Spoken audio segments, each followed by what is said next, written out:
Today's video is one of those weird videos that I constantly see suggested in the comments, but don't really know why it's suggested so much. For the most part, I've been putting this video off as I didn't really know what I could say about the matter because I'm not, well, a blacksmith, but whilst looking into some replica Witcher swords, I ended up down a bit of a rabbit hole in which I learned some facts surrounding the subject today's video's on. Of course, I already knew a bit about this particular subject area, but I found a few new facts that made me realize I could put a video together sharing this information with you all. So, having said that, today's video is on Witcher swords, why they use two, some confusion on what materials they're made of, and pretty much just a slightly more in-depth look into one of the key tools of a Witcher. I'll be leaving out for the most part other swords Witchers use, like legendary swords such as Eardondite for today's video, as they aren't really Witcher swords. Of course, Witchers aren't bound to a particular blade, but if you go by the books and of course the games, there does appear to be a type of sword that is a Witcher's sword and what they are known for, and that's what I'll be discussing today.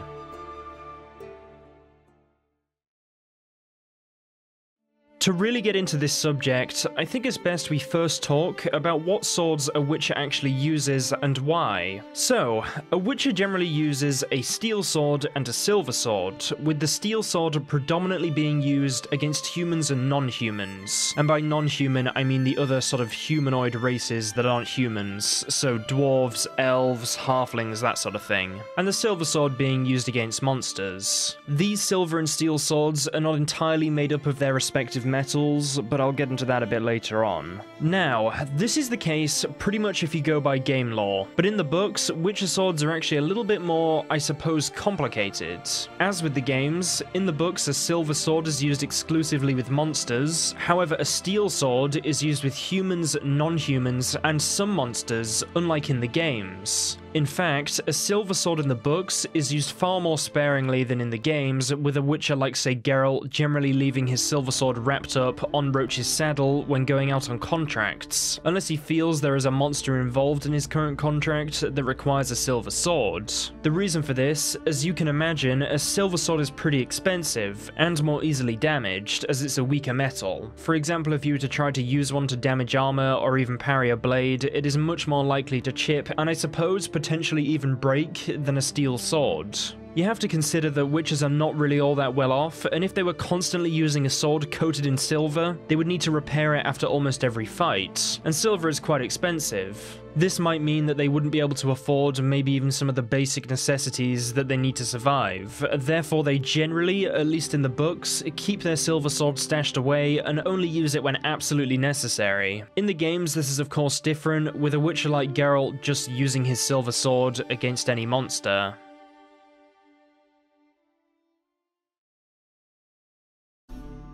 I touched on this briefly before, but as I mentioned, a Witcher's steel and silver swords are not just made of steel and silver. In the case of a Witcher steel sword, in the books, stories are told saying Witcher swords are exclusively forged from the metal found in meteorites, and the reason this metal is so strong is because as the meteorites crash to the world, they penetrate into the elemental planes and para-elemental planes, therefore saturating them with powerful magic. The metal that is smelted from the meteorite ore, or as it is also known siderite ore, is also saturated with this magic, and therefore so are the blades. However, as Geralt revealed to Dandelion in the book Season of Storms, this isn't 100% true. It's more of an invention, sort of like the Witcher's Code, however instead of being used to get out of doing things, it's sort of used to add to the whole mystique around Witchers, so basically people end up paying them more. Some Witcher swords are forged using this metal, but not all of them. Geralt states that magnetite ores are used in over half of all current Witcher swords, and are just as good as swords forged using meteorite ore. In fact, Geralt says that his own swords are forged using magnetite ores. In the case of a silver sword, it is pretty much the same as a Witcher steel sword. The core and edges are the same type of steel, but also coated with silver.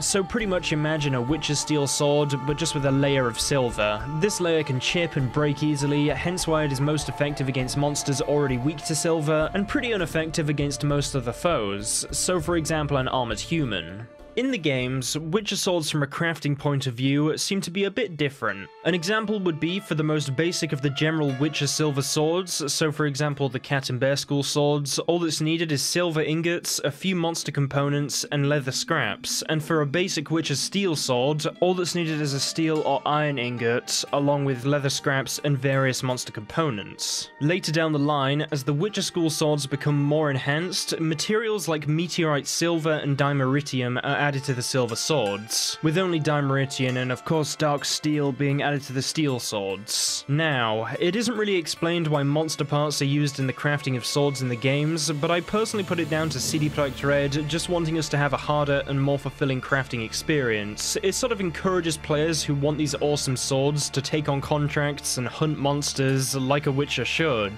Apparently an ore known as hematite ore is also used to craft these swords, and like magnetite ore and siderite ore, it is a type of iron ore, hence dark iron being a key material used. It's all a bit confusing, but to summarize, in the books, the swords are described as consisting of a combination of runes and either meteorite or magnetite steel, with the silver swords containing one of these materials and also silver. But in the games, although these materials are present, the types of materials used to make Witcher swords has been expanded upon, for example by using dimeritium and monster parts. Another point I feel I should add is in the books, runes on a Witcher's blade appear to be a given, whereas at least in The Witcher 3, you have to put these runes on yourself. A smith doesn't do it for you. I feel like for this lore point, it could be argued that in the books, no Witcher's sword is just ruined from its creation, and perhaps with all instances involving Witcher swords in the books, Geralt had simply already applied these runes himself. Basically, book Geralt might manage his equipment a lot better than your game Geralt. So it's not really lore-breaking. I suppose some runes in The Witcher 3 can lead to your Witcher sword causing poisoning or fire damage, which isn't really a thing in the books, but yet again I put this down more to just letting players pursue a larger variety of builds, and all in all to make progression in the game just feel better. Interestingly though, there is an example of Geralt getting a sword forged with runes pre-applied, and this is if you decide to go for the Ciri Witcher ending, and Geralt gets a sword made for her. I won't go too deep into runestones in today's video, as I feel like the subject of runestones deserves an entire video in itself.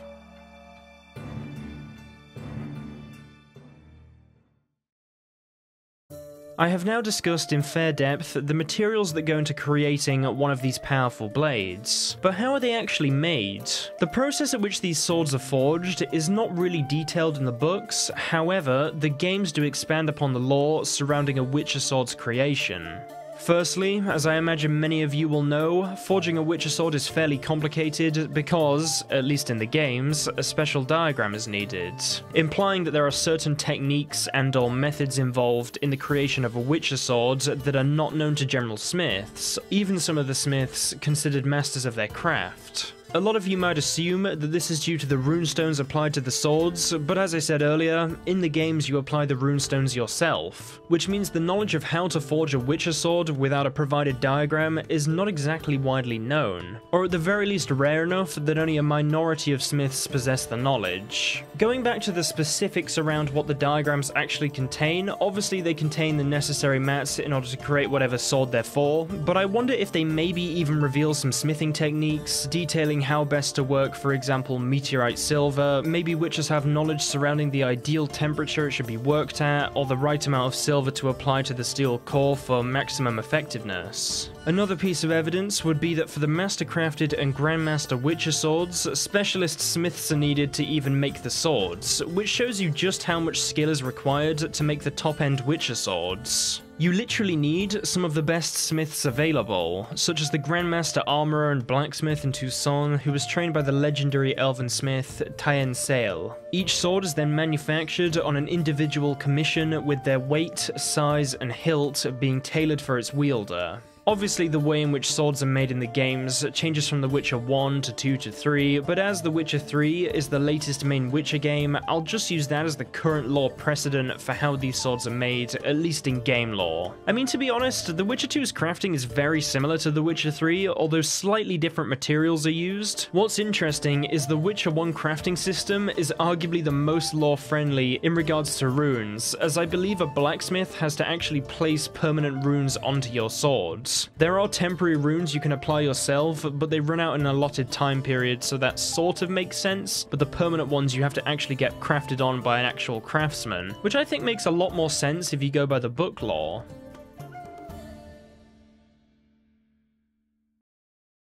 This brings me to the end of today's Witcher lore video, and I hope you've all enjoyed. I want to add that I do plan to cover the other aspects of a Witcher's arsenal, such as potions, oils, bombs, traps, and do a full video on runestones. Obviously I've already covered signs, but today's video is more just to give you an idea of what a Witcher's sword is, some thoughts on how they're forged, how it differs in the games compared to the books, and how we can sort of make sense of the changes in the games. The main reason is simply to make gameplay more fluid.